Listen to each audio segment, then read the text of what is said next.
For our opening statements. We're now going to go into the crossfire section, which is usually the fun part of the debate. I'm going to ask both sides, when you're talking, please make sure you're using, do they call them layman's terms, simple terms, because I don't have a clue what I'm on about either. So let's just break it down as simple as possible and keep the debate flowing, please, and I'll interrupt when need be. Thank you.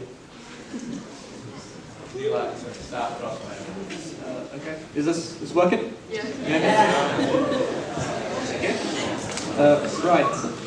So let's just dig through that intro to see what kind of, if any, truth was in that.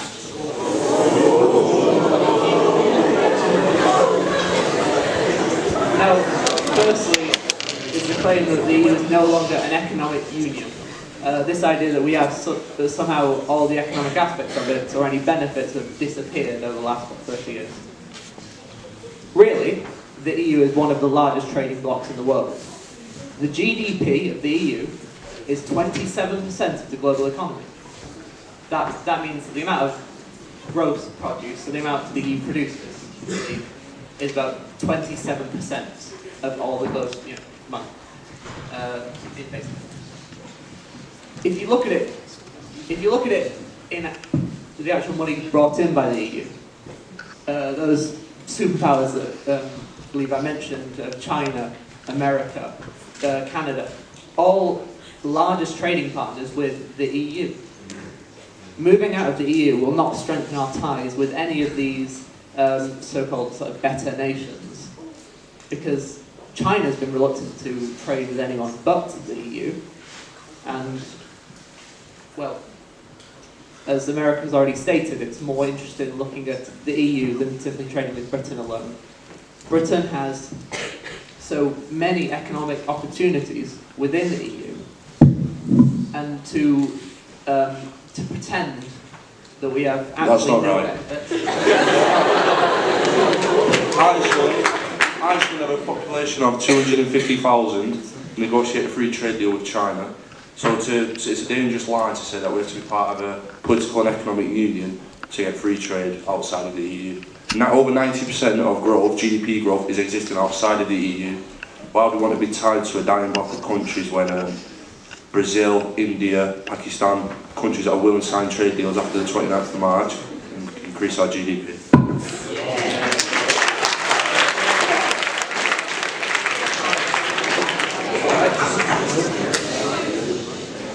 Okay, so in response to that, I never said that we couldn't trade with China outside the EU. No, you said we could. You said that the EU, that's given us the influence over the years, when really it's the exact opposite. We have no independent seat on the World Trade Organization. We have our tariffs set at a European level. What that does is it just rules out British business from international competition, and by leaving it, we can be much more competitive. Who is the EU's second largest trading partner? Outside of the EU? Who is the EU's second largest trading partner? China. Yeah, tariff-free trade, which operates a common external tariff, which basically means an average 11.5% on goods outside of the EU. So we're saying we want to be part of a club, but at the expense of the British consumer, the poorest in our society. We have an 11.5% tax imposed on us, we have absolutely no right to remove. So you're saying that this tariff that comes in to the EU is directly imposed on the poorest of British people? Yeah. Clothes, food and services on average 11.5%. Poorer people, that is a larger share of their income than much more wealthy people who don't have to worry about clothes or food. If we can remove that tariff straight away, after the 29th of March, preferably without a transition, straight away we'll be able to reap the benefits for the poorest in our society and everybody. If you're talking about the general consumer and normal people in our society, the prices would massively increase for everything that we have to import, deal with, trade with, for every country that we have to deal with. The prices of goods will go up. Why? You're talking about the taxes that... Well, you're talking about the tariffs the EU imposed on goods coming in from foreign nations, yes? Which British importers pay and then pass off with higher prices to UK consumers. Yes. But then within the EU, there are lower tariffs, aren't there? So the food wouldn't get more expensive. It would just, the food would just be imported from somewhere like France or which is a large farming nation. France has an awful farming economy. It's propped up, it's subsidised by the Common Agricultural Policy. Yes, I'm aware it's subsidised, but Right, I'm going to interrupt. I'm just going to interject there and turn to the audience for a second. Obviously, I know no one here was old enough to vote at the time of the Brexit referendum, but I'm sure everyone was watching the news, and I'm sure everyone's got parents or carers who might have voted. So, my personal opinion is that no one voted because they thought we were going to get a cheaper cut of beef in Tesco. Why did people vote? Why? Was there any particular reasons? Anyone wants to? Immigration. Right, let's go on to that then next, I think. Immigration. So, I don't know who wants to start with this one, but immigration's in the air, someone take it.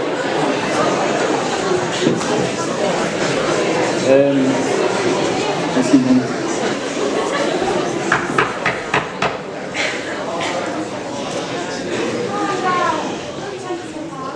Principally, the fact that people voted just on the basis of immigration doesn't distract away from why we should leave. The reason the EU is bad in so many other ways, and just the fact that we can control our own borders, does not mean we're going to stop immigration. It would be a stupid policy to stop immigration, and it's not something we would do.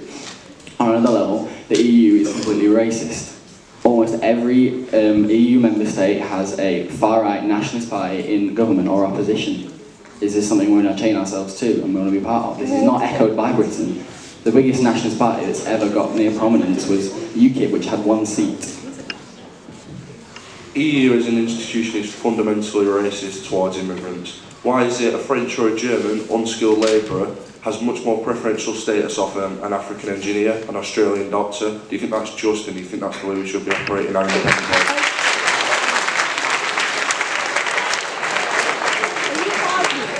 That the UK on its own is any less racist than any other country? I think you'll find that within the Union, the proportion is just about the same. Like, although the majority of countries in Europe are white people majority, the level of racism is the same. We still have far-right parties in this country that still have influence. We let them have influence. Every single country in the EU, excluding Britain, has a far-right opposition. Leslie Levi said we had 1 seat in UK, that doesn't exist anymore. We do not have a far-right opposition in Britain. we don't. But that's because our system is less tailored towards third parties. As you all know from studying politics, our system doesn't like third parties. So anyone but the Conservatives and Labour can't get into government. The only reason why there are far-right oppositions in the rest of the EU nations is because they have systems that let far-right parties actually get in. Do you think EU law superseding British law is a good way to improve our democracy? Was that what I was saying?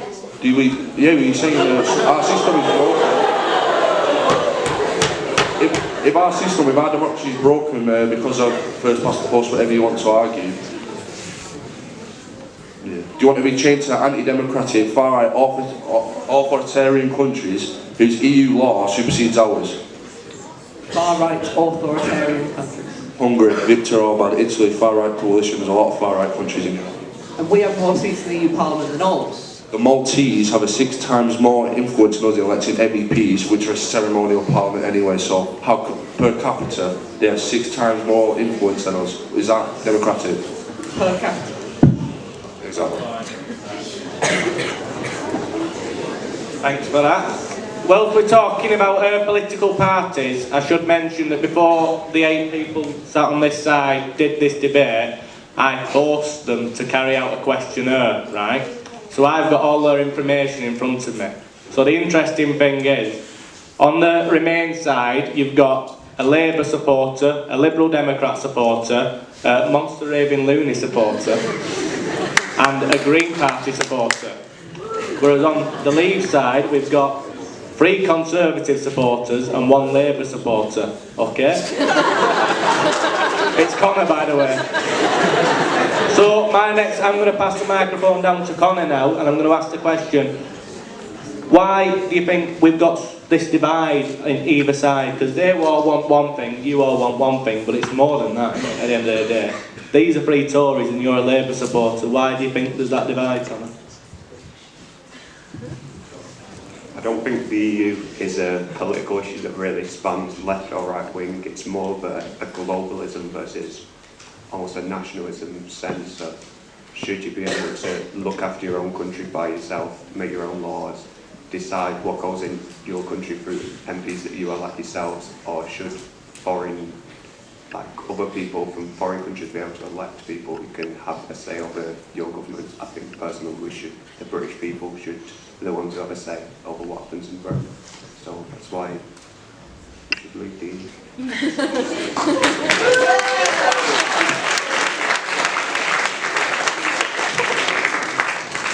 My next point goes on to the Remain side. Sorry, mate, have you got a point? I was going to say, isn't it arguably more democratic to be part of a group of nations that gets to enforce on people if they go too far? So one of the many laws that they impose on us are our human rights laws, which we actually lack on our own. So when we leave the EU, they've already said that we're just going to temporarily adopt the laws that they've given to us. And part of that is the fact that we're not allowed to treat our people terribly, that we're not allowed to commit genocide. Are you arguing that those laws that they impose on us are terrible by default because they give them to us? Our human rights come from the European Convention of Human Rights, which is not part of the EU and will still be part of that. So our human rights protections are not being lost through this. But you are aware that the only the only rights in the UK statutes are an Act of Parliament. An Act of Parliament can be overturned by any next Parliament. So if we do leave the EU, there is no stronger enforcement on the Bill of Human Rights than the next government saying, yeah, sure, we'll keep it. Right, so if you say there's a suggestion we don't like a law, we can just do an Act of Parliament overriding it, right? Then what happens? Seamless trade ends, you get punished from the EU. If you look at Poland, because there are problems with the judiciary, they can sanction your voting. If you don't follow their way, they don't treat you nice. Simple as that. Are you saying if you break the law, you should be treated nicely and not given any sanctions? No, what I'm saying, you break law that you didn't make, and 27 countries had an influence in making, which did not have the consent of the electorate, we should have a right to overrule it. I'll pose you a question then. Why should I bother about laws made